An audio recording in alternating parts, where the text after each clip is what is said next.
But ನಿನ್ನೆ ಹೊಡೆಸಿದಂಥ ಒಂದು ಕಡೆ ಬೋರ್ವೆಲ್ಲಲ್ಲಿ 265 ಅಡಿ, ಸುಮಾರು ಒಂದು 180ರಿಂದ 265 ಅಡಿ ಬೋರ್ವೆಲ್ಲಲ್ಲಿ ನೀರು ಬರುತ್ತೆ. ಫುಲ್ಲು ಖುಷಿ ಆಗ್ತಾರೆ ಸುತ್ತಮುತ್ತ ಗ್ರಾಮದವರು, ಊರವರು, ಅವರೆಲ್ಲ ನೀರು ಸಿಕ್ತು ಅನ್ನೋದು ಒಂದು ಸಂಭ್ರಮ ಅವರಿಗೆ. ಬಟ್ ಆದರೆ ಆ ಖುಷಿ ಜಾಸ್ತಿ ಹೊತ್ತು ಉಳಿಯಲ್ಲ. ಆ ವಿಡಿಯೋಗಳನ್ನ ನೋಡ್ತಾ ಇದ್ದರೆ ಒಂಥರ ಹೊಟ್ಟೆ ಚುರಂದ್ಬಿಡುತ್ತೆ. ವಿಜಯಪುರ ಮಾತ್ರ ಅಲ್ಲ, ಸಾಕಷ್ಟು ಕಡೆ ಬಿದ್ದಿದೆ. ಬಟ್ ಏನಕ್ಕೆ ಇಂಥ ಘಟನೆಗಳು ಪದೇ ಪದೇ ಪದೇ ಏನಕ್ಕೆ ಆಗ್ತಾ ಇರ್ತವೆ? ಈಗ ಅನುಭವಿಸ್ತಾ ಇರೋದು ಯಾರು? ನೀವೇ. ನಿಮ್ಮ ಮಗು ಬಿದ್ದಿದೆ, ನೀವು ಅನುಭವಿಸ್ತಾ ಇದ್ದೀರಾ. ಬಟ್ ನೋಡೋರು ಸುತ್ತಮುತ್ತ ಯಾರೇ ಆದರೂ ಇದರಿಂದ ಒಂದು ಲೆಸನನ್ನು ಕಲೀಲೇಬೇಕಲ್ವ. ಕಷ್ಟಪಟ್ಟು ತಗೊಂಡಿರೋ ಚಿನ್ನನ ಕಡಿಮೆ ಬೆಲೆಗೆ ಮಾರೋಕ್ಕಾಗತ್ತಾ?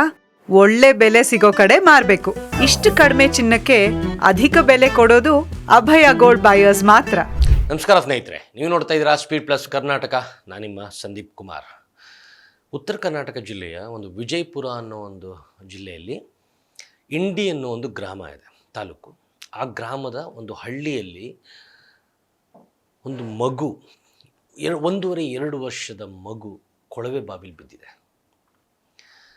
ಇದು ಹೇಗಾಯ್ತಪ್ಪ ಘಟನೆ ಅಂದರೆ, ನಿನ್ನೆ ಸಂಜೆ ನಡೆದಂಥ ಘಟನೆ ಇದು.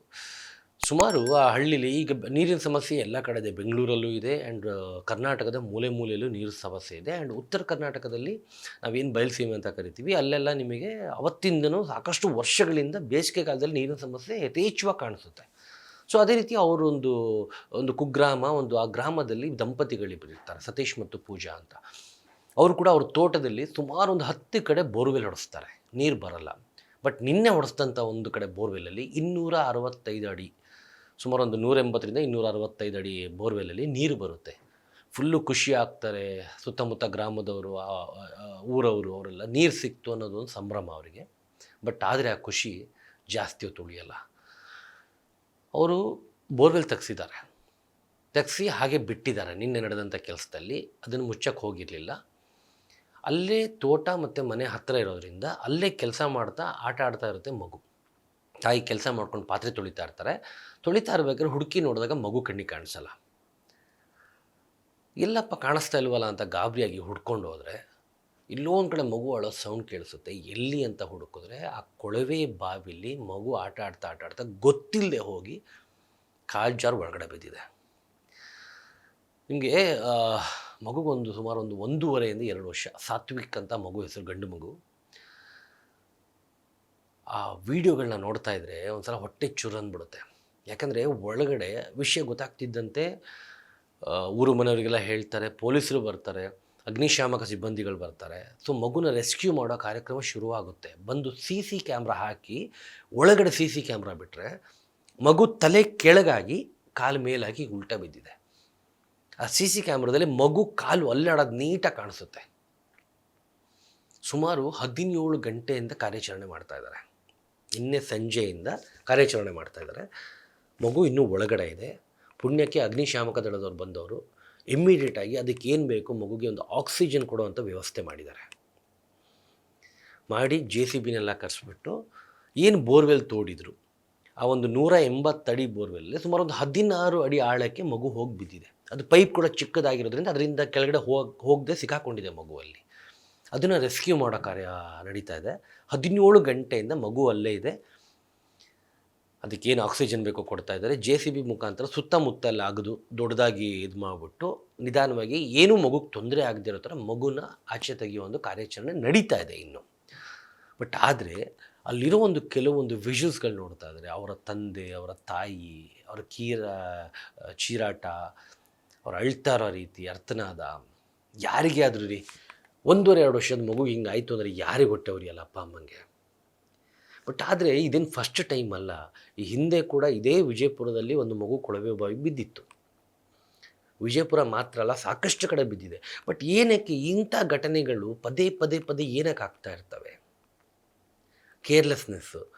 ವೆರಿ ಸಿಂಪಲ್ಲು, ಒಂದು ಕಾಮನ್ ಸೆನ್ಸ್ ಅಂತ ಅಂದರೆ ಎಲ್ಲೇ ಆದರೂ ಅಷ್ಟೇ, ಒಂದು ಚರಂಡಿ ಆಗಿರ್ಬೋದು, ಒಂದು ಬಾವಿ ಆಗಿರ್ಬೋದು. ಏನಕ್ಕೆ ಈಗ ಹಿಂದಿನ ಕಾಲದಲ್ಲಿ ಬಾವಿ ತೋಡಿದ ಮೇಲೆ ಬಾವಿ ಸುತ್ತಮುತ್ತ ಮತ್ತೆ ನೀವು ಒಂದು 5 ಅಡಿ ಅಥವಾ 6 ಅಡಿ ಹೈಟಿಗೆ ಕಟ್ಬಿಟ್ಟು ಅಲ್ಲಿ 2 ಕಬ್ಬಿಣದ್ದು ಅಥವಾ ಮರದ ತುಂಡು ಹಾಕ್ಬಿಟ್ಟು ಅದಕ್ಕೆ ಸರಪಳಿ ಹಾಕ್ಬಿಟ್ಟು ಅಲ್ಲಿಂದ ನೀರು ಸೇದೋ ಥರ ಸಮಥಿಂಗ್ ಮಾಡೋರು. ಏನಕ್ಕೆ ಅಂತ ಅಂದರೆ ಗೊತ್ತಿಲ್ಲದೆ ಹಗಲೋ ರಾತ್ರಿ ಓಡಾಡೋಂಥವ್ರು, ಇಲ್ಲ ಮಕ್ಕಳುಗಳು, ಇಲ್ಲ ಪ್ರಾಣಿಗಳು ಏನಾದರೂ ಅಲ್ಲಿ ಹೋಗಿ ಬಿದ್ದು ಪ್ರಾಣ ಕಳ್ಕೊಳ್ಳೋ ಸಾಧ್ಯತೆಗಳಿದ್ದಾವೆ ಅನ್ನೋ ಕಾರಣಕ್ಕೆ ಅವತ್ತಿನ ಕಾಲದಲ್ಲೇ ಬಾವಿ ಸುತ್ತ ಒಂದು ಕಟ್ಟೆ ಕಟ್ಟೋರು.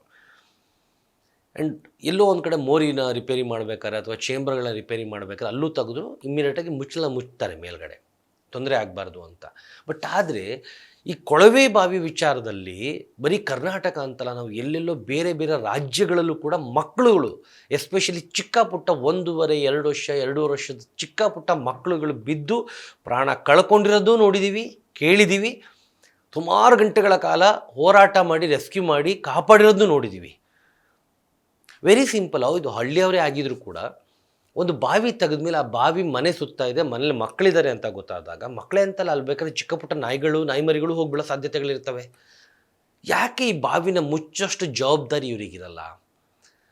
ಏನೋ ಒಂದು ಮೇಲ್ಗಡೆ ತಂದು ಇಟ್ಬಿಡ್ಬೋದಲ್ವಪ್ಪ, ಮುಚ್ಚಿಟ್ಬಿಟ್ರೆ ಸೇಫ್ ಅಲ್ವಾ? ನೋಡಿ ಇವಾಗ ಎಂಥ ಪರಿಸ್ಥಿತಿ ಬಂದಿದೆ ಅಂದರೆ, ಆ ಮಗು 17 ಗಂಟೆಯಿಂದ ಆ CC ಕ್ಯಾಮ್ರಾ ವಿಜುವಲ್ಸ್ ನೋಡಿದ್ರೆ ನಿಮ್ಗೆ ಗೊತ್ತಾಗುತ್ತೆ. ಅದರಲ್ಲಿ ಕಾಲು ಮೇಲ್ಗಡೆ ಆಗಿ ಹೀಗಿದೆ, ಕಾಲು ಕ್ರಾಸ್ ಆಗಿ ಅಲ್ಲಾಡಿಸ್ತಾ ಇದೆ ಮಗು, ಸಿಕ್ಕಾಕೊಂಡ್ಬಿಟ್ಟಿದೆ ಮಧ್ಯದಲ್ಲಿ. ಪುಣ್ಯಕ್ಕೆ ಆಕ್ಸಿಜನ್ ಸಿಕ್ತು, ಅದರಿಂದ ಮಗುಗೇನೂ ತೊಂದರೆ ಆಗಿಲ್ಲ. ಬಟ್ ಇನ್ನೂ ರೆಸ್ಕ್ಯೂ ಕಂಪ್ಲೀಟ್ ಆಗಿಲ್ಲ. ಸೊ ಇನ್ನೂ ರೆಸ್ಕ್ಯೂ ನಡೀತಾನೆ ಇದೆ, ಹೋರಾಟ ಮಾಡ್ತಾನೆ ಇದ್ದಾರೆ.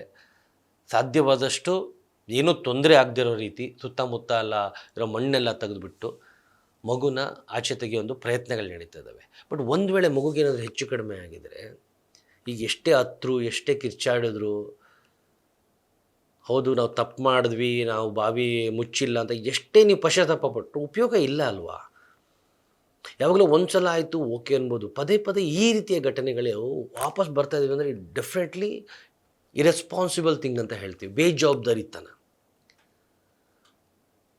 ಮನೆ ಸುತ್ತಮುತ್ತ ಇರೋ ಜಾಗ, ನೀವು ದಿನನಿತ್ಯ ಓಡಾಡೋ ಜಾಗ, ಅಲ್ಲಿ ಬೋರ್ವೆಲ್ ತೆಗೆದು ಆ ಬೋರ್ವೆಲ್ನ ಹಾಗೆ ಬಿಟ್ಟು ಈಗ ಅನುಭವಿಸ್ತಾ ಇರೋದು ಯಾರು? ನೀವೇ.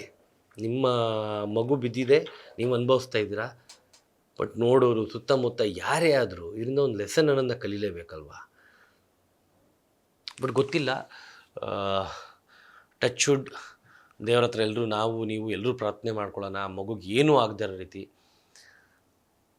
ಯಾವುದೇ ರೀತಿಯ ತೊಂದರೆ ಆಗದಿದ್ದಂಗೆ ಆ ಮಗು ಆರೋಗ್ಯವಾಗಿ ಜೀವಂತವಾಗಿ ಮೇಲ್ಗಡೆ ಬರಲಿ. ಆ್ಯಂಡ್ ಆ ಕಾರ್ಯಾಚರಣೆ ಏನು ಮಾಡ್ತಾ ಇದ್ದಾರಲ್ವ ಸಕ್ಸಸ್ಫುಲ್ ಆಗಲಿ. ಮಗುಗೆ ಏನೂ ತೊಂದರೆ ಆಗದಿದ್ರೆ ಸಾಕು ಅನ್ನೋದಷ್ಟೇ ಒಂದು ನಮ್ಮ ಪ್ರಾರ್ಥನೆ.